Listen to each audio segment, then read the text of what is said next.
Bienvenue à tous pour le dernier quart d'heure d'INSEM. On est en direct et on s'est demandé, est-ce que tout est bon dans le cochon? En pleine saison du filet et du prise-août, eh bien on va vérifier si l'adage dit vrai. On va surtout vous parler des différentes méthodes de production de la charcuterie. Alors AOP, bio, industriel, quelle différence? On va en parler avec nos experts. Magali Godz, elle est présidente de l'Interbio Corse, et Philippe Vincenzin, il est vice-président du syndicat Salamerie à Gourtz. Si vous avez envie de réagir, un numéro de téléphone, le 0800 3x0900, ou alors vous nous écrivez sur Facebook, vous veillez. Tout à fait, le post est là sur Facebook. Moi, j'attends vos réactions. On les partagera en direct. Exceptionnellement, on a lancé un défi à Caroline et Tori et Marie-Jo Arrigui-Landines. Vous savez, c'est le duo qui reprend le flambeau de Pendant le 20h. Alors, une émission qui est principalement dédiée à la culture, qui est donc assez éloignée de notre thématique d'émission à nous, qui est 100% info conso. Elles ont accepté de relever le défi. Même pas peur? Même pas peur. On peut y aller? Allez. Alors, tout de suite, on démarre notre première et dernière partie d'INSEM. C'est une première pour elle, mais c'est la dernière de la semaine pour nous. Alors, on fait les présentations. Magali, Philippe, bienvenue. Donc, respectivement, Interbio Corse et syndicat Salamerie à Gourtz. Ça qui fait quoi, rapidement?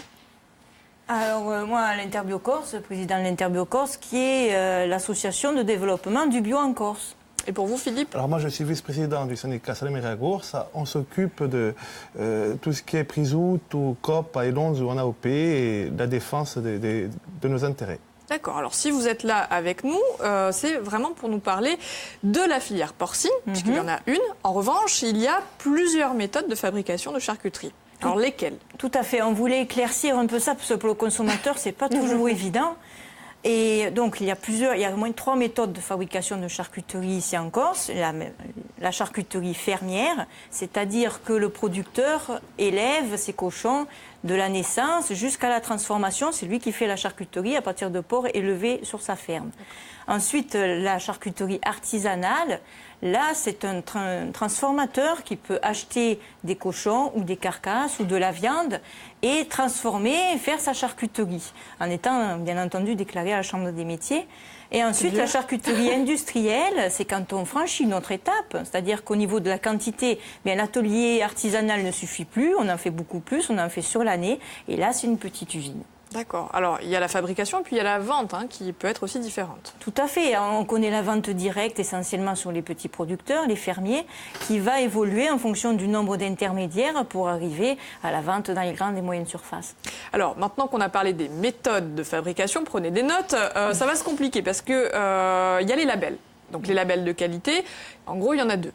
Oui, 2 en Corse qui ont obtenu, qui fonctionnent, en fait. Même s'il y avait d'autres projets comme le label rouge ou le GP qui, pour le moment, sont en statu quo. Les 2 labels officiellement reconnus et qui fonctionnent avec des producteurs inscrits qui respectent le cahier des charges de ces labels, c'est le label bio d'une part dont je vais parler et le label AOP.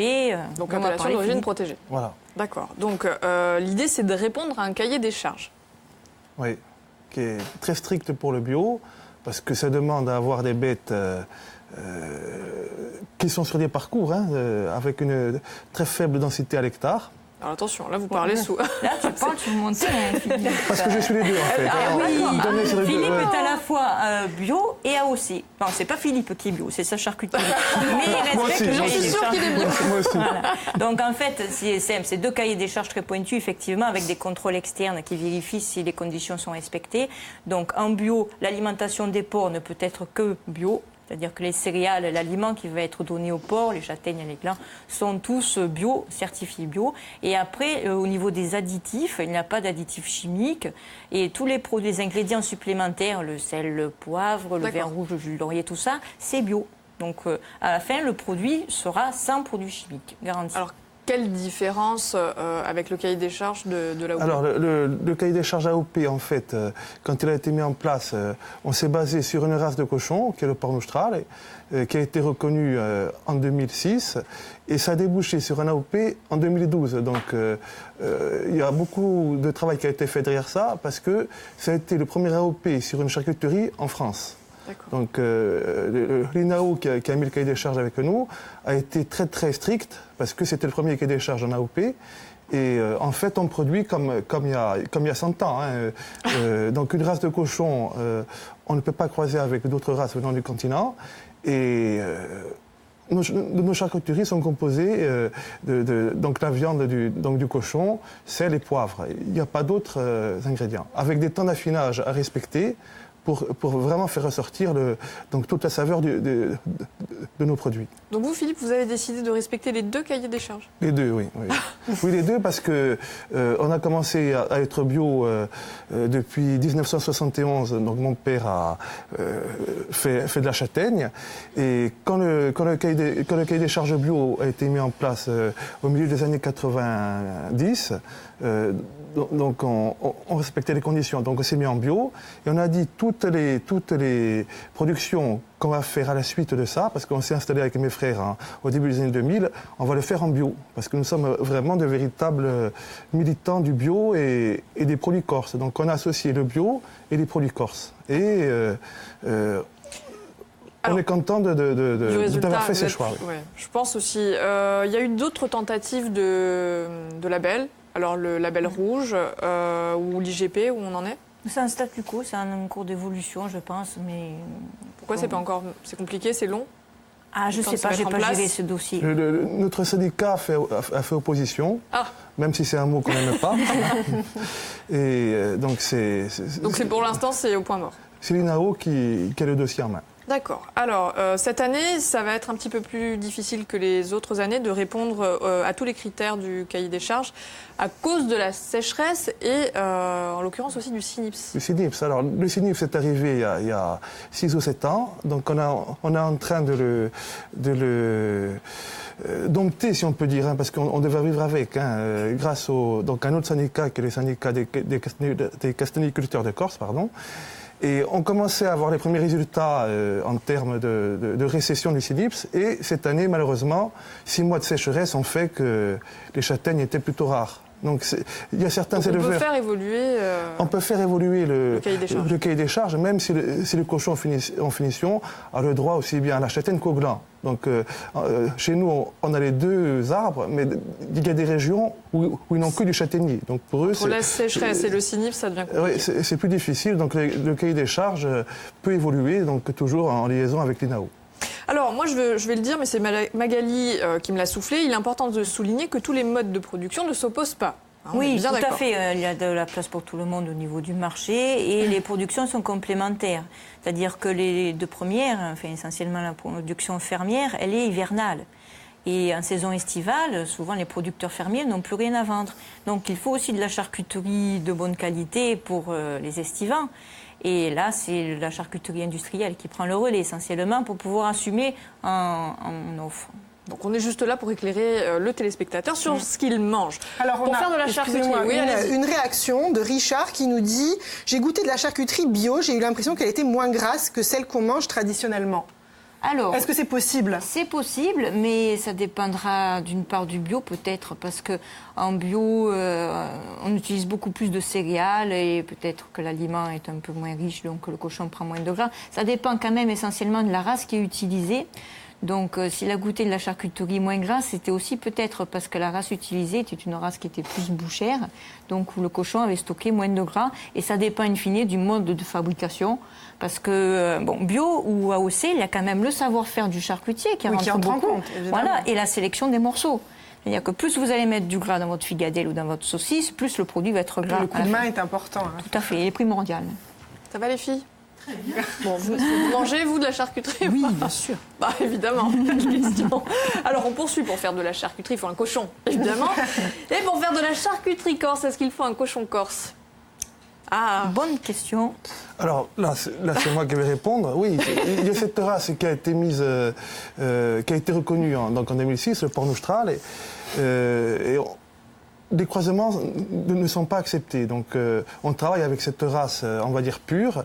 Aujourd'hui, nous sommes une centaine d'éleveurs d'avoir choisi donc cette race et à peu près 800 truies mères qui vont donner 1 à 2 portées par an. Donc ça fait quand même un certain nombre de cochons. Parce que... Quelles sont les caractéristiques de la race endémique? Enfin, endémique d'ailleurs, je ne suis pas sûre. Oui, c'est une race endémique. Donc nos ancêtres avaient choisi ce cochon tout simplement parce que le corps humain a besoin de lipides. Donc comme dans les montagnes, on n'avait ni olivier ni autre source de lipides, on prenait le gras dans ce cochon. Donc il était choisi parce qu'il est très très rustique, donc il s'adapte. Nous on a des cochons qui se sont échappés il y a 3 ou 4 ans. On n'arrive plus à les rattraper parce qu'ils sont autonomes. Ils ne sortent que la nuit. Le cochon corse est très malin. Il est autonome, on va dire. Il est autonome. Et c'est un cochon qui fait beaucoup de gras parce qu'il fait à peu près 33% de son poids carcasse, c'est du gras. D'accord. Mais après, il faut savoir qu'il y a aussi de la charcuterie fermière avec des races qui ne sont pas nostrales. La charcuterie est de très bonne qualité. C'est pour l'AOP, donc. Pour l'AOP, voilà. Mais pour le bio, c'est pas une obligation. Non, tout à fait. En bio, on peut travailler avec la totalité des races voulues, que ce soit du Duroc ou des croisements entre le large white et le Duroc, qui sont des races non corses, avec du cochon corse. Tant que l'animal a été élevé selon le cahier des charges. Voilà, donc, tout à fait. Bio, ok.